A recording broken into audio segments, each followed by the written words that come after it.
Je passe aux alentours par semaine 3-4 heures à y faire le tour, à les regarder et 2 heures à les contempler. Voilà. Et ça représente un budget de combien à peu près? Un budget de 200 euros. 200 euros. Les plantes carnivores sont de nos jours disponibles facilement dans de nombreux commerces comme les jardineries à un prix abordable. Il faudra compter environ entre 5 et 10 euros pour en posséder une. Maintenant, nous nous rendons chez un passionné bien particulier. Alors c'est le monsieur qui a créé un site sur les plantes carnivores. Donc ça serait bien si tu pouvais un peu nous décrire ta collection. Je vais vous présenter un peu ma petite serre, ma modeste serre. Donc moi je suis le webmaster du site plantecarnivore.com. Donc voilà, c'est une passion qui m'est venue en 95, j'avais acheté une petite Dionée. Voilà, donc ça fait faire presque 10 ans.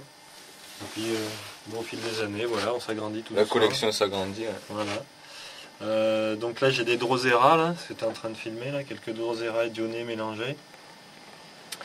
Donc des Drosera qui poussent bien, c'est des plantes assez faciles de culture. On voit les pots là bien remplis là. Je sais pas si tu filmes, ouais. Les plantes elles se ressèment toutes seules. Donc c'est assez simple à reproduire ça. Pour les débutants c'est des plantes conseillées. Pareil pour les Dionnées. Plus ça vient de la lumière, plus vous avez de lumière et plus les plantes rougissent.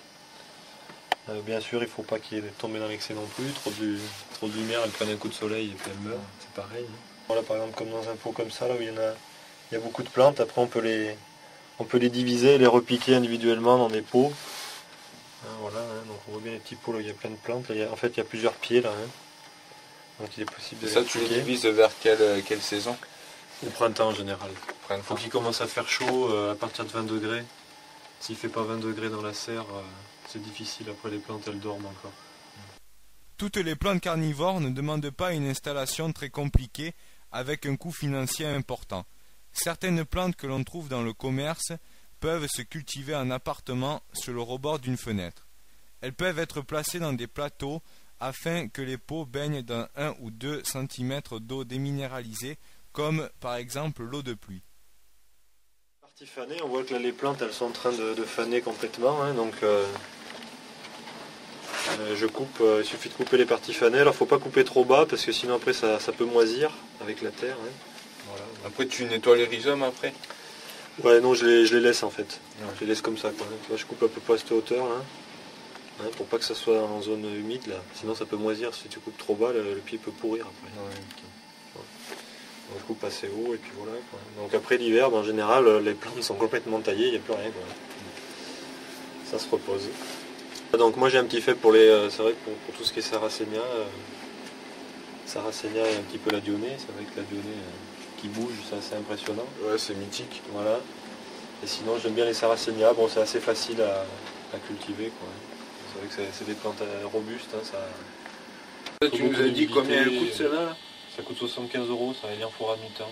Et après par mois en gros tu passes un gros budget dans les plantes? Non, c'est annuel, c'est un budget, je sais pas moi, on va dire 200 € peut-être, quoi. Par an. Et après l'eau ça te revient relativement cher ou L'eau non, parce que je récupère de l'eau de pluie. Donc là j'ai une cuve, si tu veux on pourrait la filmer si t'amuses. Et après le site internet ça a été quoi au tout début ou c'est après tu t'es... Ouais, ça c'est venu... Tes formations professionnelles après? Ouais c'est ça, ouais, c'était après quoi, j'ai dit tiens, il y a un moment où c'était la folie internet là, j'ai dit tiens je vais m'amuser. Stevensi, donc ça c'est des plantes statiques, elles bougent pas. Donc comment ça marche? Et bien là on voit, ça fait une urne. La plante sécrète du nectar qui attire les insectes. L'insecte s'approche pour butiner le nectar. Et il va rentrer tout doucement à l'intérieur de la plante. Plus il s'approche de l'intérieur et plus il y a de nectar.